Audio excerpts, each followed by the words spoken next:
దర్గాలకు వెళ్ళవచ్చా? అహ్లే సున్నత్ వ జమాత్ అనగా మనం దర్గాకి వెళ్తే వేరే జమాత్ వాళ్ళు మనల్ని వేలెత్తి చూపుతున్నారు. మీరు మహాప్రవక్త ముహమ్మద్ ముస్తఫా సల్లల్లాహు అలైహి వసల్లం వారి యొక్క మాటలపైన మీరు అమలు చేయడం లేదు అని వాళ్ళు మనకి చెప్తున్నారు. హదీస్లో ఉంది దర్గాలకి వెళ్ళకూడదని, మరి మీరెందుకు వెళ్తున్నారని మనల్ని ప్రశ్నిస్తున్నారు. సోదరులారా, శ్రద్ధ చూపండి. ఆ యొక్క హదీస్లో మహాప్రవక్త వారు దర్గాలకి వెళ్ళవద్దని చెప్పారంట, వాళ్ళు మనకి చెప్తున్నారు. సోదరులారా, వాళ్ళు చెప్తుంది సగం హదీస్ మాత్రమే, ఇంకో 50% ఉంది. ఆ యొక్క హదీస్ కంటిన్యూషన్ వాళ్ళు చదవడం లేదు. వాళ్ళు ఆ యొక్క సగం హదీస్ని చదివి ఆ యొక్క సగం హదీస్ని చెప్పి ప్రజల యొక్క ఈమాన్ని పాడు చేస్తున్నారు. ప్రజల యొక్క ఈమాన్ని వాళ్ళు దోచుకుంటున్నారు. ఇస్లాంలో దర్గాలకి వెళ్ళవచ్చు, మహాప్రవక్త వారు స్వయంగా చెప్పారు. వెళ్ళవద్దని వాడు చెప్తున్నారు, వెళ్ళాలని మేము చెప్తున్నాం. ప్రూఫ్ ఏంటి? ఎవిడెన్స్ ఏంటి? దలీల్ ఏంటి? సాక్ష్యం ఏంటి? అయితే శ్రద్ధగా వినండి. ఈ యొక్క హదీస్ ముస్లిం షరీఫ్ లో ఉంది, వాల్యూమ్ నంబర్ 1, పేజ్ నంబర్ వచ్చి 314. సోదరులారా, శ్రద్ధ చూపండి. హజరత్ బురైదా రదియల్లాహు తఆలా అన్హు వారు స్వయంగా చెప్తున్నారు, మహాప్రవక్త ముహమ్మద్ ముస్తఫా సల్లల్లాహు అలైహి వసల్లం వారు స్వయంగా చెప్పారు, ఓ ప్రజలారా, సమాధుల వద్దకు వెళ్ళవద్దు అని మహాప్రవక్త వారు స్వయంగా చెప్పారు. మహాప్రవక్త వారు స్వయంగా సమాధుల వద్దకు సందర్శించవద్దని చెప్పారు. మరి ఎందుకు అహ్లే సున్నత్ వ జమాత్ అనగా మనం వెళ్తున్నాం దర్గాలకి? సోదరులారా, మహాప్రవక్త వారు ఈ యొక్క మాట చెప్పారు, సమాధుల వద్దకు వెళ్ళవద్దు. నిజమే, ఈ యొక్క మాట మనం అంగీకరిస్తాము. బుఖారీ షరీఫ్ లో ఈ యొక్క హదీస్ ఉంది. ఈ యొక్క మాట పైన మా యొక్క ఈమాన్ ఉంది. మహాప్రవక్త వారు సమాధుల వద్దకు వెళ్ళవద్దని చెప్పారు. కంటిన్యూషన్ ముందు విను. సోదరులారా, ఈమాన్ని తాజా చేసుకోండి, మీ యొక్క ఈమాన్ని కాపాడుకోండి.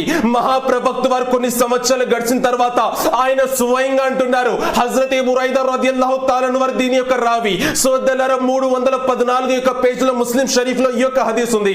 మహాప్రవక్త వారు స్వయంగా ప్రజలకు చెప్తున్నారు, ఓ ప్రజలారా, మీరు సమాధుల వద్దకు వెళ్ళండి, సమాధిని సందర్శించండి. మహాప్రవక్త వారు స్వయంగా అంటున్నారు. ఒకప్పుడు మహాప్రవక్త వారు సందర్శించవద్దని అన్నారు, మరి కొన్ని సంవత్సరాలు గడిచిన తర్వాత మహాప్రవక్త వారు సందర్శించమని చెప్తున్నారు. ఈ యొక్క మాట మాకు అర్థం కాలేదు. అయితే శ్రద్ధ చూపండి. మహాప్రవక్త వారు ఎప్పుడైతే ప్రజలకి చెప్పారో, నేను అల్లాహ్ యొక్క చివరి ప్రవక్తని, ఆయన్ని మెసెంజర్ ఆఫ్ అల్లాహ్, ఎప్పుడైతే ఈ యొక్క సందేశాన్ని ప్రజలకి చెప్పారు, సోదరులారా, ఆయన యొక్క మాట ఎవరు నమ్మలేదు. ఆయనకి పిచ్చోడని చెప్పారు, ఆయనకి తిట్టడం మొదలు పెట్టారు, ఆయన్ని బాధ పెట్టడం మొదలు పెట్టారు. ఆ యొక్క సమయంలో మక్కాలో ఎవ్వరు కూడా ఈమాన్ వాళ్ళు లేరు, ఎవరు కూడా మహాప్రవక్త వారి యొక్క శిష్యులు లేరు. ఆ యొక్క సమయంలో కేవలం కొంతమంది మాత్రమే, 20 లేదా 30 మంది మహాప్రవక్త వారిని ప్రేమించారు. మహాప్రవక్త వారిని చివరి ప్రవక్త అని భావించి అల్లాహ్ ఒక్కడని భావించారు. సోదరులారా, ఆ యొక్క సమయంలో కేవలం 20 లేదా 30 ప్రజలు మాత్రమే ఉన్నారు. ఆ యొక్క సమయంలో మహాప్రవక్త వారు అంటున్నారు, ఓ ప్రజలారా, సమాధుల వద్దకు వెళ్ళవద్దు. దీన్ని బట్టి మీకేం అర్థమవుతుంది? ఆ యొక్క సమయంలో మక్కాలో ఎవ్వరు కూడా ఈమాన్ వాళ్ళు లేరు, మక్కాలో ఎవరు కూడా ముస్లింలు లేరు. ఆ యొక్క సమయంలో అందరు కుఫార్ ఉన్నారు. సోదరులారా, వాళ్ళ యొక్క ఖబర్లో, వాళ్ళ యొక్క సమాధుల వద్దకు మన మహాప్రవక్త వారు వెళ్ళవద్దని చెప్పారు. ఎప్పుడైతే మన మహాప్రవక్త ముహమ్మద్ ముస్తఫా సల్లల్లాహు అలైహి వసల్లం వారి యొక్క తేజస్సుని చూసి, ఆయన యొక్క ఓర్పు సహనాన్ని చూసి, ఆయన యొక్క మాట్లాడే పద్ధతిని చూసి, ఆయన యొక్క మోజజాని చూసి చాలా మంది ఇస్లాంని స్వీకరించారు. ఆ యొక్క సమయంలో సోదరులారా, సహాబా వీర మరణాన్ని సాధించిన వాళ్ళు ఉన్నారు. కొన్ని సంవత్సరాలు గడిచిన తర్వాత ఇస్లాంని స్వీకరించే వాళ్ళ యొక్క సంఖ్య పెరుగుతా వెళ్తుంది. ఆ యొక్క సమయంలో మహాప్రవక్త వారు స్వయంగా పుణ్య పురుషుల యొక్క సమాధుల వద్దకు వెళ్ళమని చెప్పారు. సోదరులారా, దీన్ని బట్టి మీకేమి అర్థమైంది?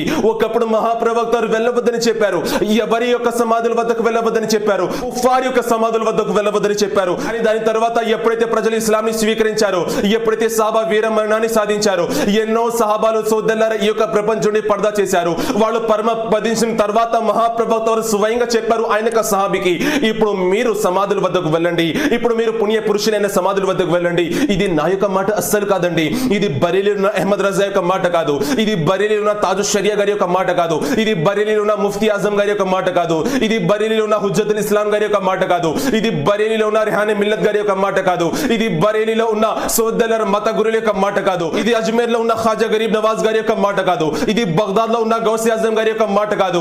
మరి ఎవరి యొక్క మాట?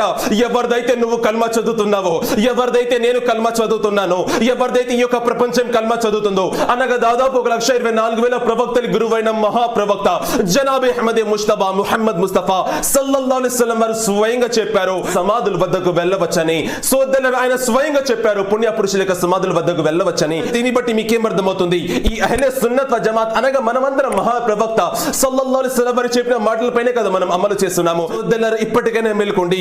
ఈ యొక్క ప్రపంచంలో చాలా మంది కేవలం సగం హదీస్ చెప్పి మీ యొక్క ఈమాన్ని దోచుకుంటున్నారు. వాళ్ళు మీకు చెడ్డ మెసేజ్ ఇస్తున్నారు, వాళ్ళు మీకు రాంగ్ మెసేజ్ ఇస్తున్నారు. ఇప్పటికైనా మేల్కోండి. ఈ రోజు నేను మీకు పూర్తి హదీస్ చెప్పాను, ఆ యొక్క రిఫరెన్స్ కూడా నేను మీకు ఇచ్చాను. ఈ అహ్లే సున్నత్ వ జమాత్ మహాప్రవక్త ముహమ్మద్ ముస్తఫా సల్లల్లాహు అలైహి వసల్లం వారు చెప్పిన మాటలపైనే కదా మనం అందరం అమలు చేస్తున్నాము. మహాప్రవక్త వారు వెళ్ళమని చెప్పారు, సహాబా అందరూ వెళ్ళారు కనుక మనమందరం వెళ్తున్నాము. మహాప్రవక్త వారు స్వయంగా చెప్పారు, ఈ యొక్క మాట మనమందరం అంగీకరిస్తాము. ఆయన సమాధుల వద్దకు వెళ్ళవద్దని చెప్పారు. ఎవరి యొక్క సమాధుల వద్దకు? సోదరులారా, శ్రద్ధ చూపండి.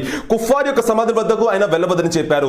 ఈ యొక్క ప్రపంచంలో మనం చూస్తూ ఉంటాము, అహ్లే సున్నత్ వ జమాత్ విడిచిపెట్టి ఎప్పుడైతే మీరు వేరే జమాతుల పైన కన్ను వేస్తారో, వేరే జమాత్ పైన మీరు దృష్టి పెడతారు, సోదరులారా, వాళ్ళు దర్గాలకి వెళ్ళరు, వాళ్ళు వాళ్ళ యొక్క మత గురుల యొక్క దర్గాలకి వెళ్ళరు, వాళ్ళు సమాధుల వద్దకు వెళ్ళరు. ఎందుకంటే వాళ్ళు కుఫార్ కాబట్టి. సోదరులారా, అహ్లే సున్నత్ వ జమాత్ మన యొక్క మత గురుల యొక్క మజారాత్ కి మనం వెళ్తా ఉంటాము, మనం దర్గాలకి వెళ్తా ఉంటాము, మనం ఔలియా యొక్క ఆస్థానాకి మనం వెళ్తా ఉంటాము. దేని వలన, ఎందుకు అని అంటే సోదరులారా, మహాప్రవక్తలు స్వయంగా చెప్పారు పుణ్య పురుషుల యొక్క సమాధుల వద్దకు మీరు వెళ్ళవచ్చు అని అన్నారు. సహాబా కిరామ్ దీనిపైన అమలు చేశారు. సహాబా అమలు చేస్తే మరి నువ్వెంత, నీ స్థాయి ఎంత దీన్ని తిరస్కరించడానికి? సోదరులారా, అహ్లే సున్నత్ వ జమాత్ సరైన మార్గంలో ఉంది. ఇప్పటికైనా మీరు అర్థం చేసుకున్నారని నేను భావిస్తున్నాను.